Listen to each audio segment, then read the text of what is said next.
4 মাস ধরে পূজা হয়, শনিবার মঙ্গলবার।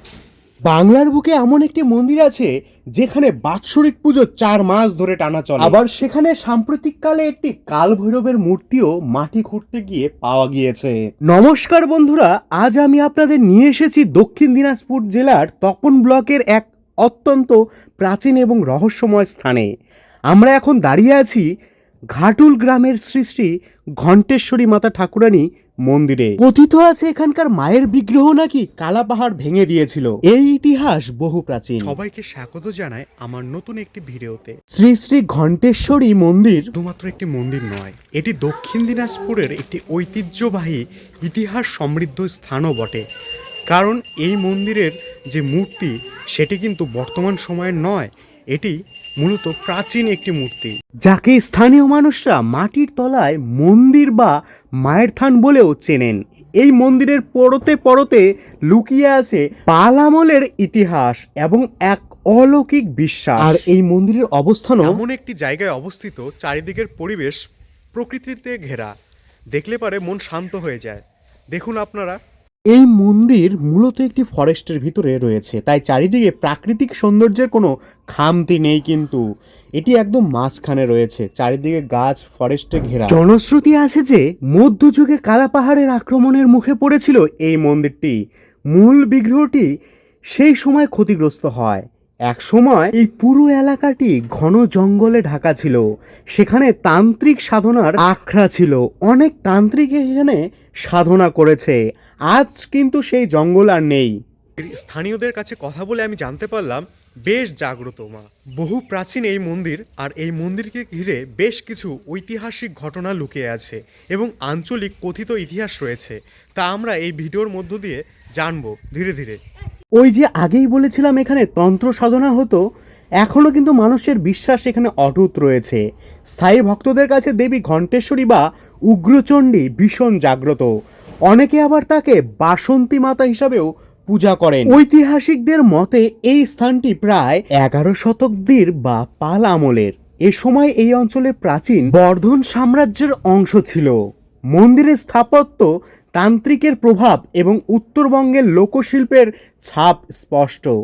এই পাথরের কারুকার্য দেখলে বোঝা যায় 100 বছরের আগে এখানে কত উন্নত শিল্পকলা বা চর্চা হতো। এই গ্রামের কোনো প্রবীণ মানুষ বা বৃদ্ধ মানুষকে পেলে আরও সুবিধা হতো। ওই যে আমরা দেখতে পাচ্ছি এক দাদু। বলছি দাদু, একটু কথা বলা যাবে আপনার সাথে?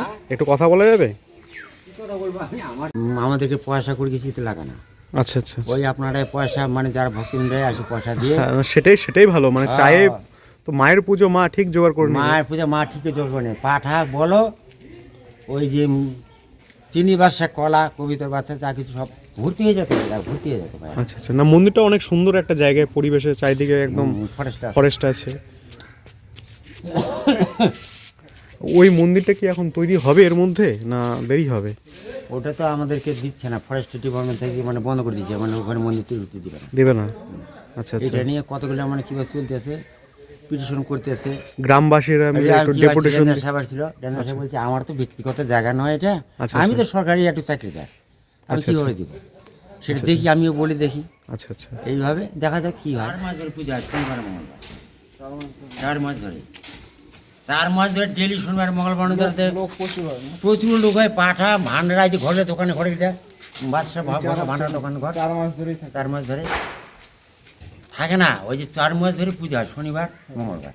শনিবার মঙ্গলবার আর কি হয়, দোকান বসে। লোক আসে, প্রচুর লোক আসে এখন।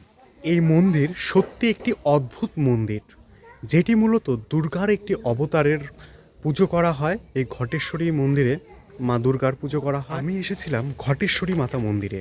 এখানে এসে দেখলাম একটি নতুন সংযোজন হয়েছে, যা বেশ কিছুদিন ধরে আমার চোখে পড়েছিল এবং আমি স্পেশালি চেয়েছিলাম যে আমি সরাসরি গিয়ে দেখি সেই জিনিসটি। সেটি হচ্ছে এই ঘটেশ্বরী মাতা মন্দিরের ঠিক পাশেই মাটি খুঁড়তে গিয়ে স্থানীয় মানুষদের হাতে একটি মূর্তি উঠে আসে, যেটি মূলত ছিল কাল ভৈরবের মূর্তি। গত ডিসেম্বর মাসে 2025-এ এখানকার মাটি খুঁড়তে গিয়ে উদ্ধার হয়েছিল কোষ্ঠী পাথরে এক বিশাল 18 হাত বিশিষ্ট ভৈরব বা কাল ভৈরবের মূর্তি।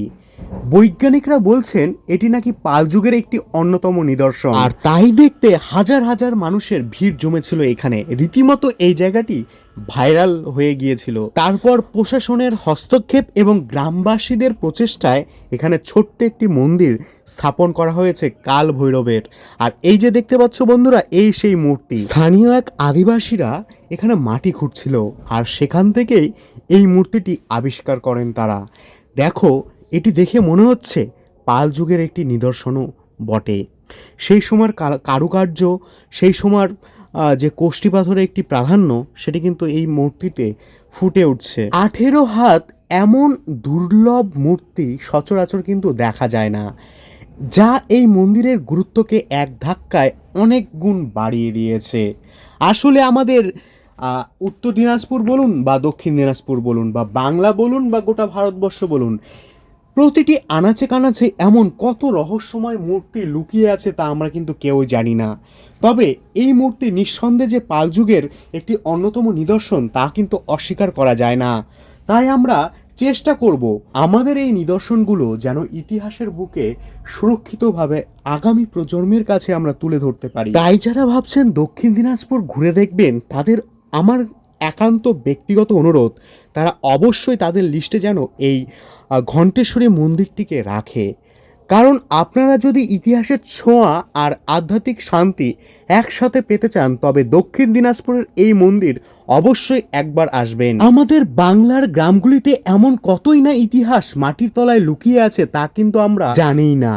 এই মন্দির আরও একটি বৈশিষ্ট্য হলো এই দীর্ঘমেয়াদী পুজো। প্রায় 4 মাস ধরে চলে মায়ের বাৎসরিক আরাধনা। বর্তমান সময় এই মায়ের কিন্তু বাৎসরিক পুজো কিন্তু শুরু হয়ে গিয়েছে, যা চলবে টানা 4 মাস ধরে। আর এই সময় এখানে ভক্তবৃন্দর কিন্তু ঢল নেমে যায়। বর্তমানে জেলার প্রশাসন ও গবেষকরা এই প্রাচীন ঐতিহ্য সংরক্ষণের চেষ্টা করছে। তপন দিঘি থেকে খুব কাছেই অবস্থিত এই খাটুল গ্রাম এখন ইতিহাসপ্রেমী ও পুণ্যার্থীদের কাছে এক প্রধান আকর্ষণ হয়ে দাঁড়িয়েছে। তো বন্ধুরা, এই ছিল আমার দক্ষিণ দিনাজপুরের ডায়েরির প্রথম পাতা।